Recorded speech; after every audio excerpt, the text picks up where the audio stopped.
Bismillahirrahmanirrahim. Babu ma jaa fi sutratil musalli. Situ bil khitan.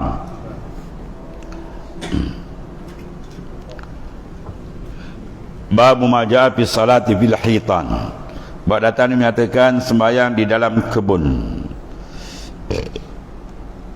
dalam bendang, dalam kebun, ya. Ketahui kira saudaraku bahawa sembahyang di dalam kebun-kebun itu boleh dikerjakan dia kerana Nabi SAW ada memperbuat. Kita ada kebun, pergi kat kebun, sembahyang kat kebun tu. Niat ikut sunnah Nabi SAW, boleh pahala besar, ya. Dan lagi kuat hati kita bagi dengan baginda SAW. Dia Nabi memperbuat demikian sebagaimana dikeluarkan oleh Imam Tirmizi akan hadisnya, yaitu an Muaz bin Jabal anna Nabi sallallahu alaihi wasallam kana yastahibbu shalah fil haitan. Masyaallah. Diriwayatkan daripada Sayyidina Muaz bin Jabal, gubernur yang dilantik Nabi ke Yaman radhiyallahu an, bahwasanya Nabi sallallahu alaihi wasallam adalah sukakan sembahyang di dalam khitan, di kebun. Kerana apa? Sunyinya daripada orang. Itu yang tak besar. Kata kadang-kadang suluk pun dah berzikir, boleh suruh tempat sunyi, ya. Jangan riuh. Kalau riuh, wah, ada gangguan dia. Sebab kita nak fokus. Apa-apa kerja yang penting, dia kena ada fokus, istirahat tumpu. Maka di antara dia kena ada keadaan biar suasana, ya. Kita boleh buat mesyuarat penting, mesyuarat khas dekat kedai kopi, boleh. Mana kat tengah pasar lagi teruk nak bincang, pening kepala kita.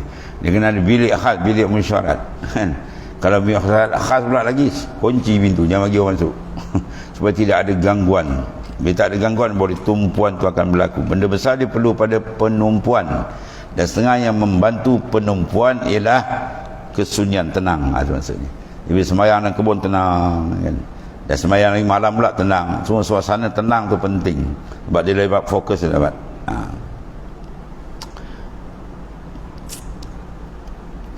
Dia Rasulullah SAW suka sembahyang di kebun dan ni.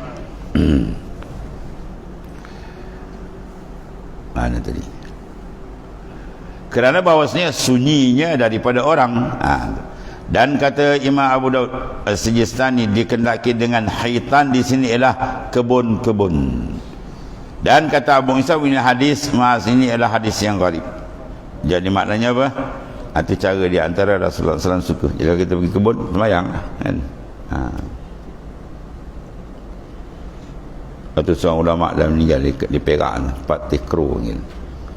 Dia ngaji tak lama 8 tahun, tapi hebat keilmuan tak lebih luar biasa. Dia orang susah kan. Bila cuti pondok, dia ambil upah cari untuk belanja pondok.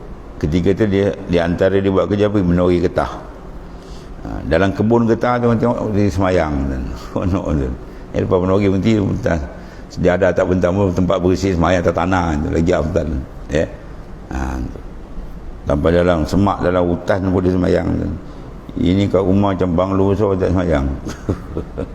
Yang lain cerita. Dan dia tengok, ya. Babu maja'a fi sutrat musalli. Musalli, semayang. Musalla, tempat semayang, ya. Jangan sama, ya. Bab menatakan tutupan orang yang sembayang di hadapannya. Mana penghadang, ya. Sekarang ada jual, ya. Kedai-kedai ada jual sutra. Bentuk tinggi tu, papan. Ketahui kiranya saudaraku, sembahyang seorang yang tak sembahyang fardu atau sunat di tengah lapang, tak ada apa-apa. Kalau kita ada dinding kan, dinding tu sutra kita, penghadang kena ada tu. Dan jarak dia pula, syarat dia 3 hasta, jangan lebih. Tumit kepada sutra tu, kedudukan sutra paling rendah 2/1, 2/3 hasta, lebih kurang sekaki. Tak boleh kita jadikan sutra kita punya apa, dompet duit tu tak boleh. Dia tinggi kurang-kurang 2/3 hasta, sekaki lah lebih kurang, ya. Dan dia tertib, cari yang afdal dulu, dinding. Tak boleh dinding, tongkat. Kalau tak ada, baru pergi pada beg yang kita letak depan. Kalau tak ada semua lagi, barulah kita letak sejadah. Tak ada sejadah juga, kita guris. Dia tertib, ya. Jadi makna semayang dia cari sutra. Ni datang awal masjid di tengah-tengah. Betul orang nak lalu dah susah dah. Kan? Kita orang melintas depan dia tak ada masalah sebab taksir cuai daripada dia. Dia kena penuh ke depan dulu sutra dia kan. Sebab usul-usul masjid dulu dia ada apa? Ni yang panggil apa? Mihrab. Bila mihrab tempat imam tu kecil kan. Habis sini dah jadi sutra. Bagi orang depan ada sutra. Tapi kalau setengah-setengah surah dia tak ada mihrab. Dia tegak kan. Jadi imam tu ada sutra. Saf pertama dah jauh tu kan. Dengan dinding depan tu dah lebih daripada 3 maka tak ada fadilat sutra. Ada setengah-setengah masjid pula elok dah di depan tu dia buat pergi letak kapit besar, imam pergi depan tu jauh sangat. Sutra tak ada, saf pun tak jadi, maknanya dapat pahala saf. Pahala saf jangan lebih daripada 3 syarat saf 300 hasta. Saf tu untuk saf, untuk dapat fadilat tajuk lain pula. Jangan dia antara tumit ke tumit terlebih 3 hasta. Imam dia jauh ke depan, makmum penat datang ramai-ramai kubur, fadilah jemaah tak dapat. Kena nyanyi sebab apa? Jahlun. Jahil tak mengaji fiqh salah.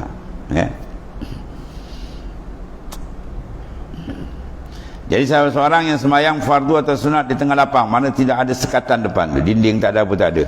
Yang ni di tempat tiada berdinding di hadapannya daripada sesuatu, maka sagianya ditaruh dinding, seperti kenyataan dalam masalah-masalah yang akan datang ni, berpandu pada hadis Rasulullah SAW.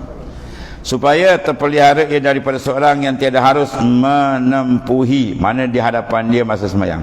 Supaya orang kalau nak lalu, dia lalu belakang sutra, jangan dia lalu depan kita tu. Maka kalau dah ada sutra, ada di dinding, dia lalu tu, Nabi SAW menyatakan lebih baik dia berdiri 40 tahun jangan bergerak, lebih baik daripada dia lalu depan orang sembahyang dia ada sutra. Besar dia punya kesalahan dia. Maka demikian itulah disuruh syarak dengan dalil hadis daripada Rasulullah SAW dikeluarkan oleh Tirmizi an Talhah qala Rasulullah SAW iza wada'a ahadukum baina yadayhi mislu muakharir rahli fal yusalli wala yubali man marra wara'a zalik. Hasan sahih. Diriwayatkan daripada Talhah radhiyallahu an, katanya telah bersabda Rasulullah sallallahu alaihi wasallam apabila menghantarkan seorang daripada kamu di hadapannya seumpama tinggi, yang maknanya apa? Jongkit buritan, apa tu? Pelana tu kan? Artinya mana lebih kurang sekaki lah. Ya itulah pelana apa? Unta tu. Maka hendaklah semayang dia. Jadi ada depan tu. Dan jangan ambil peduli orang yang melalui di belakang, mana di balik senya, di balik senya barang yang dihantarkan. Jadi mana kalau dia depan tu dah sebab kita dah terhadang. Dan kata Abu Ihsan daripada bab ini riwayat daripada Abi Hurairah radhiyallahu anhu, Abi Hurairah dan Sahal bin Abi Haisumah dan Abi Ibnu Umar dan Saburah Ibnu Ma'bad dan Abi Juhaifah dan Sayyidina Aisyah radhiyallahu anhum ajma'in. Dan kata Abu Ihsan lagi mula hadis ini, Talha ini adalah hadis yang hasan lagi sahih dan telah dikeluarkan akan dia oleh Imam Muslim dalam sahihnya pada kitab salah. Baik. Masalah seterusnya 81, dinding di hadapan orang sembahyang bagaimana hukum dia? Dalam hadis sebut kita nak tahu hukum tu apa, sunat ke wajib ke? Tu. Bila arahan dia ada dua, satu wajib satu sunat. Bila larangan pun dua, satu haram satu makruh. Kata Imam Nawawi dalam Syarah Muslim, dan pada hadis dalam masalah dia 80 menunjukkan sunat menghantar dinding, maknanya penghadang di hadapan seorang yang sembahyang. Maka kenyataan bahawa sekarang sekurang dinding itu setinggi buritan pelana unta. Pelana unta kan ada apa tinggi dia, bukan sekaki lah. Dan itulah 2/3 hasta. 2/3, satu hasta kita bagi 3. Lebih kurang tu lah, sekaki lebih kurang. Tu paling kurang tu lebih kurang dan sekaki tu. Jangan genah tak jadi. Habis. Kemudian dinding di hadapan orang sembahyang itu apa ia?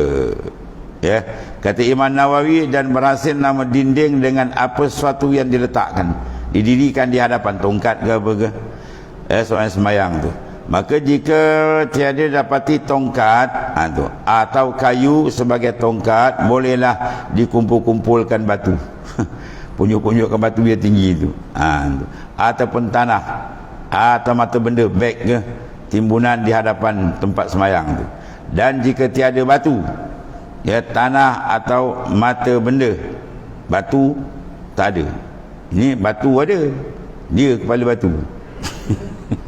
Dia tak nak ikut arahan Nabi. Nabi kata batu tak ada golek dia buat dak semayang tengah gitu. Tu kepala batu. Jika ada batu atau tanah, maka atau mata benda, maka hendaklah mana bentangkan tikar kosong tengah-tengah, satu benda tak ada, beg pun tak ada, bentangkan mana musallah, tikar semayang tu. Dan jika tak ada juga tikar pun tak ada, suatu lapang bagi semayang, maka hendaklah garis setengah kata melintang, setengah kata macam ni manjang pun boleh lah, akan satu guris di hadapan dia, ya, jarak dia 3 setengah. Itu keadaan yang dibentangkan oleh baginda sallallahu alaihi wasallam. Semua ada tu, semua sunnah Nabi sallallahu alaihi wasallam, ya. Tu. Masalah 83 pula. Tu. Dinding di hadapan orang sembahyang itu apa guna pula? Macam-macam dia tanya. Apa gunanya? Ya. Kita letakkan dinding. Apa hikmah dia?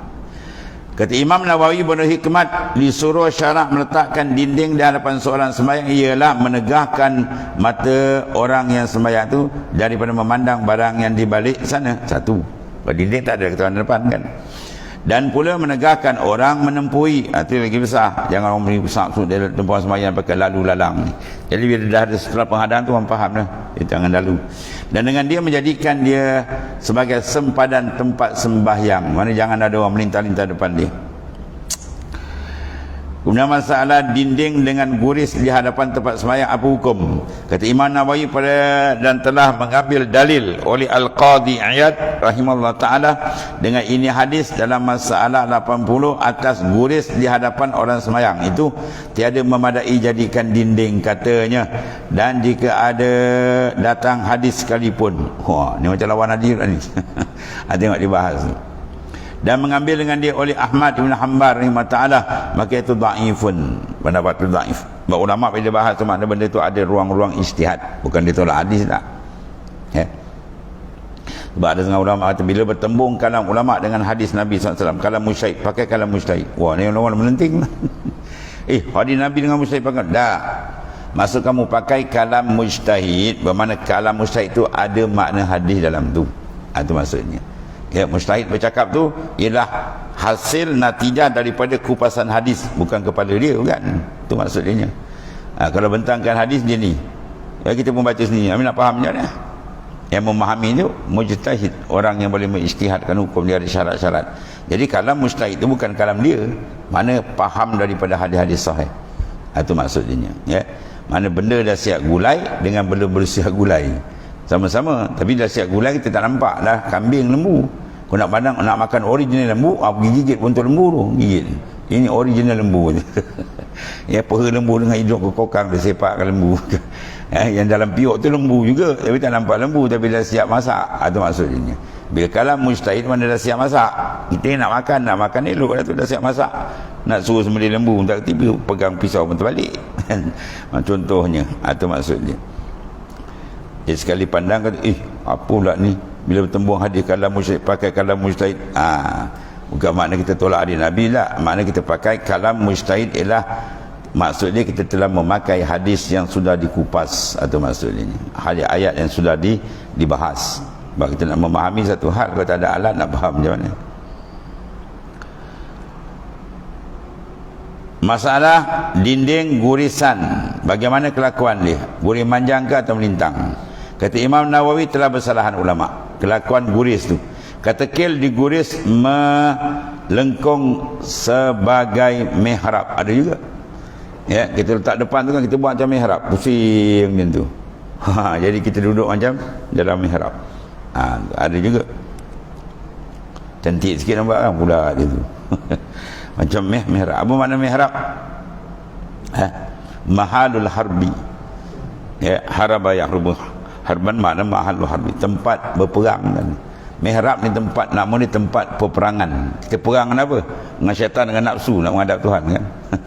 Ustaz Allahu Akbar, dia masuk cepat dia kan. Dia kata dia higit pergi supermarket lah macam-macam. Belum rokok dah terbagai kan. Tu kena berperang. Itu semayang tempat berperang mihrab tu. Mana kinayah pada apa? Supaya kita berjaga-jaga. Musuh sangat cemburu kita menghadap Allah Ta'ala. Dan kata kil lurus di hadapan seorang semayang itu ke kiblat. Mana apa kali tegak menuduh ke kiblat. Dan kata kil guris daripada kanan ke kiri, mana melintang dari sini ke depan.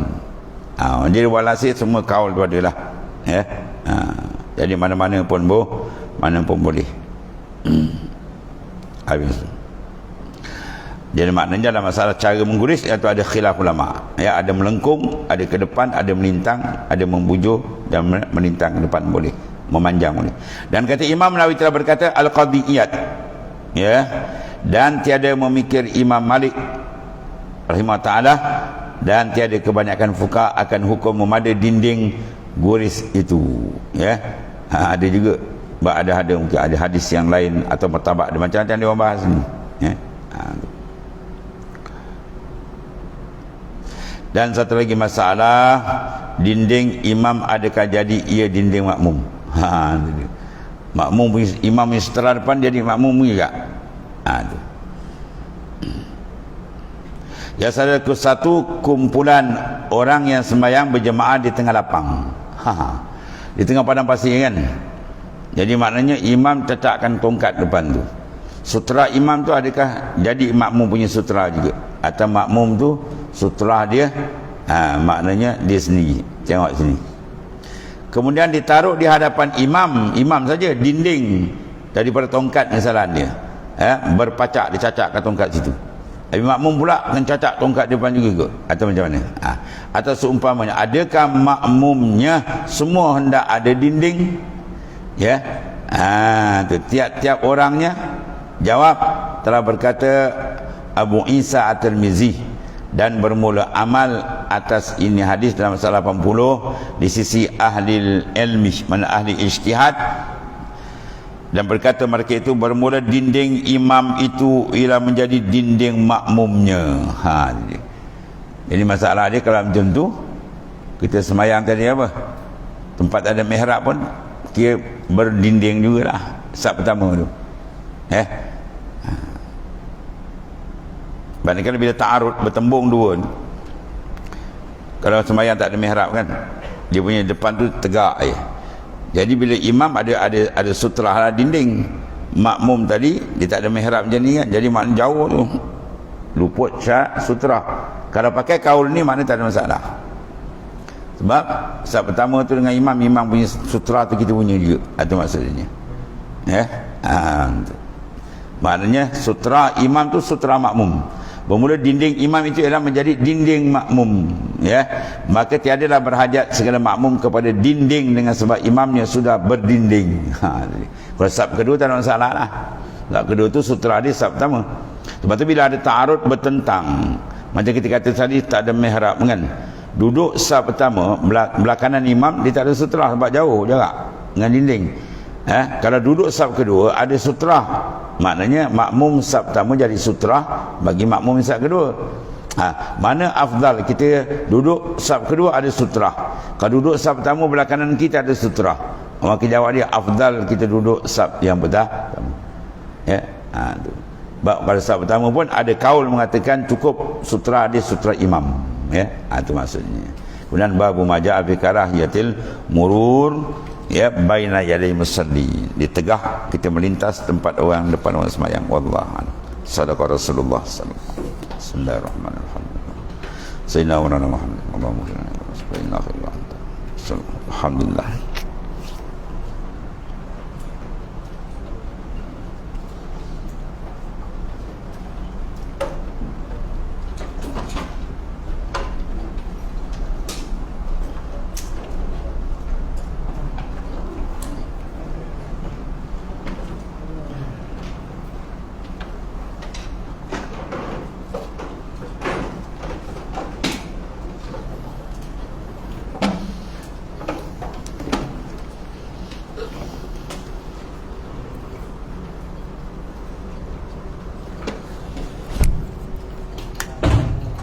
Iya kan.